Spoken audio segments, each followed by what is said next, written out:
घटना 2013 की है। उस घटना के बाद से मैंने रात में मेट्रो स्टेशन जाना छोड़ दिया।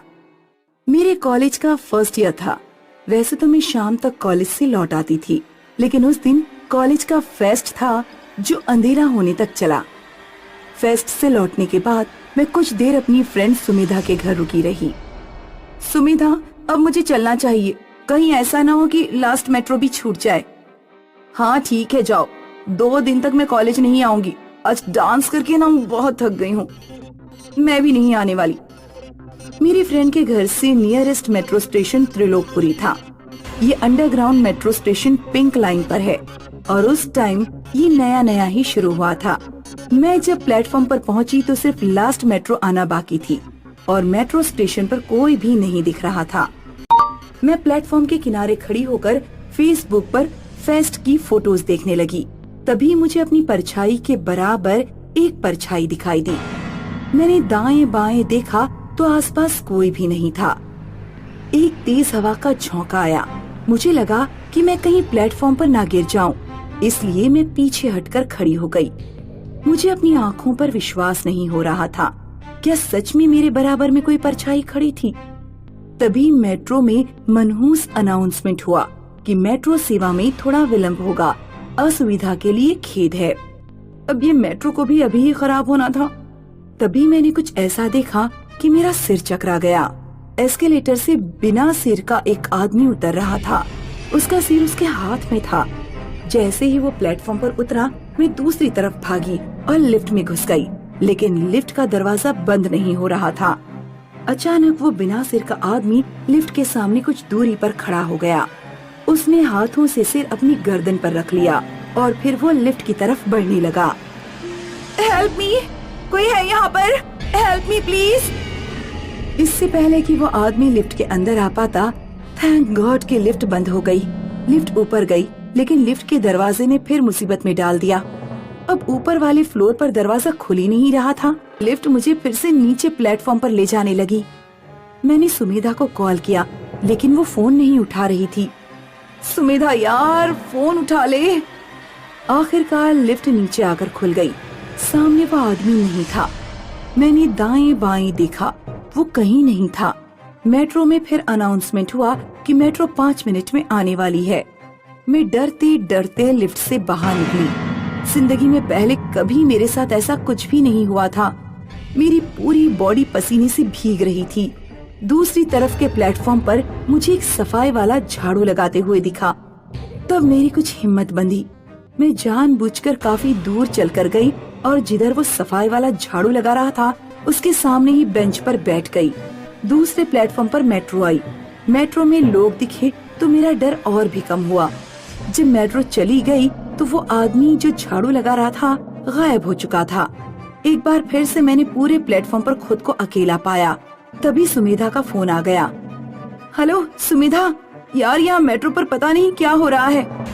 क्या हो रहा है? तुम्हें लड़के छेड़ रहे हैं क्या?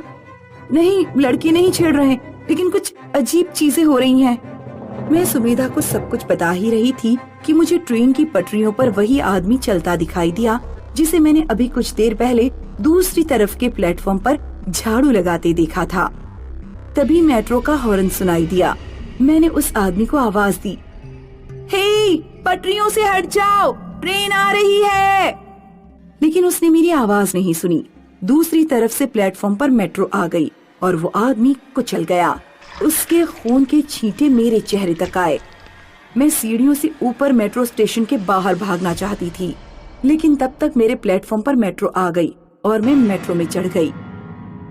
पूरा मेट्रो खाली था, सिर्फ 1-2 लोग ही दिखाई दे रहे थे। अगले दिन सुमिधा अपने भाई के साथ मेरे घर पहुंची। तब मैंने उसे सब कुछ बताया। हालांकि सुमिधा को मेरी बातों पर विश्वास नहीं हो रहा था। मैं समझ गया दीपिका, तुम्हारे साथ क्या हुआ है। जब त्रिलोकपुरी के मेट्रो स्टेशन पर काम चल रहा था तो वहाँ एक हादसा हुआ था जिसमें एक सफाई कर्मचारी मारा गया था। हालांकि बात मीडिया तक नहीं पहुंची थी क्योंकि इससे मेट्रो स्टाफ की बदनामी होती है। शायद तुम्हें उसी सफाई कर्मचारी की आत्मा दिखाई दी है। वो आत्मा कई और लोगों को भी दिखाई दे चुकी है। मेरे दोस्त के साथ भी ऐसा ही कुछ हुआ था जैसा तुम बता रही हो। उस दिन के बाद से मैंने कान पकड़ लिए हैं। अब कभी भी लेट नाइट किसी मेट्रो स्टेशन पर नहीं जाऊंगी। कहते हैं इस दुनिया में कोई भी ऐसी जगह नहीं है जहाँ इंसान का वास ना हो, जहाँ जिंदा इंसान नहीं होते। उन सुनसान रास्तों पर उनकी रूहें भटकती रहती हैं। एक ऐसा ही किस्सा है शैलेश का। अब देखिए।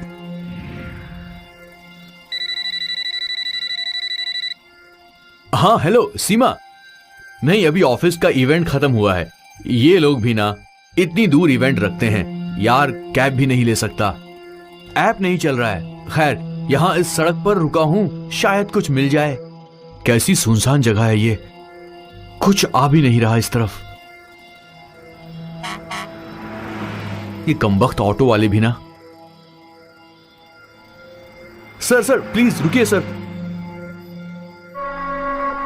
शायद कोई बड़ी गाड़ी आ रही है।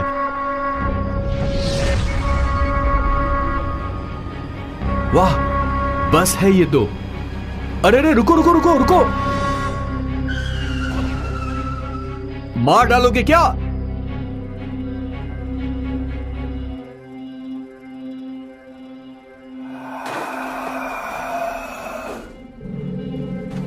अजीब बस है। ड्राइवर सर, आप पहले जेट प्लेन चलाते थे क्या? स्टेशन जाएगी ना ये बस? अच्छा, एक स्टेशन का टिकट दे दो। भाई सुनो,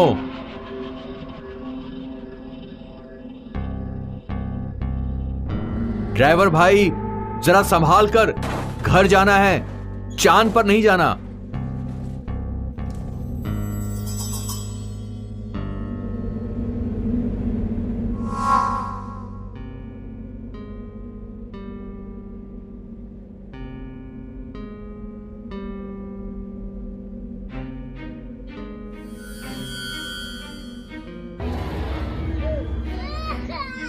अजीब बच्चा है।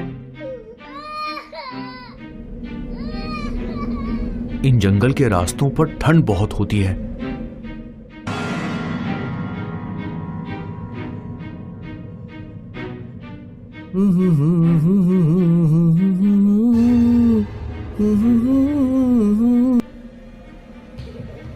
भाई ये बस स्टेशन ही जा रही है ना? अरे ये स्टेशन का रास्ता ऐसा सुनसान कैसे? कंडक्टर भाई, मैंने आपसे कुछ पूछा। बड़ा अजीब है ये कंडक्टर। मैंने पूछा ये बस स्टेशन ही जा रही है ना? नहीं। ये तुम्हारी आंखें? बैठे रहो।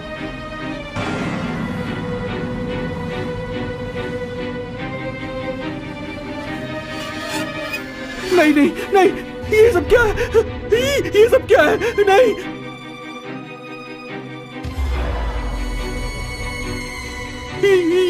ये टिकट ये टिकट तो 7 साल पुरानी है। और ये सब लोग।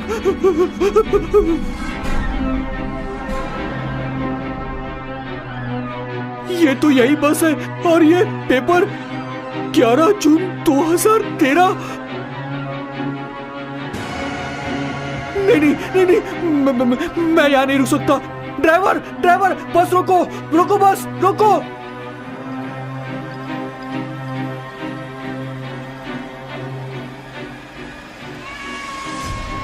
नहीं,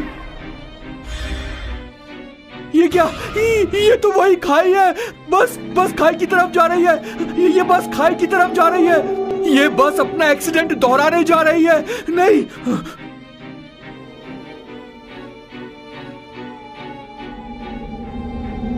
मैं यहां नहीं रह सकता। नहीं, ड्राइवर रोको, बस रोको प्लीज, मुझे जाने दो। कंडक्टर तुम कुछ करो ना प्लीज।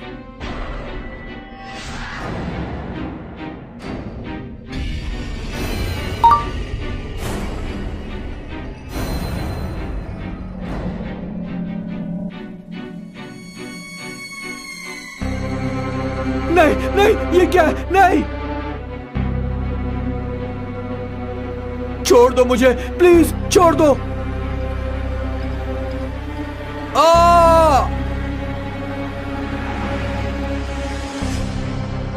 मैं ठीक हूं, एक भी चोट नहीं है। अरे ऐसे कैसे हो गया?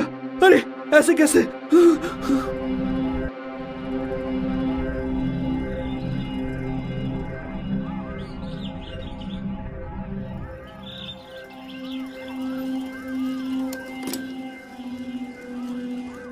कुछ तकलीफ है बेटा?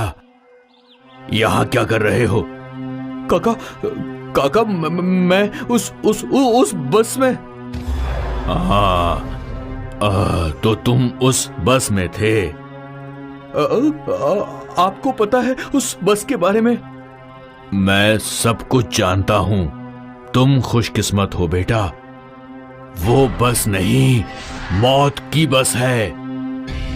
हर रात वो अपनी मौत का नजारा दोहराती है इसी सड़क पर। तुम बच गए, इसे अपने कर्मों का फल समझो। अब चले जाओ यहां से बेटा, जाओ, चले जाओ यहां से।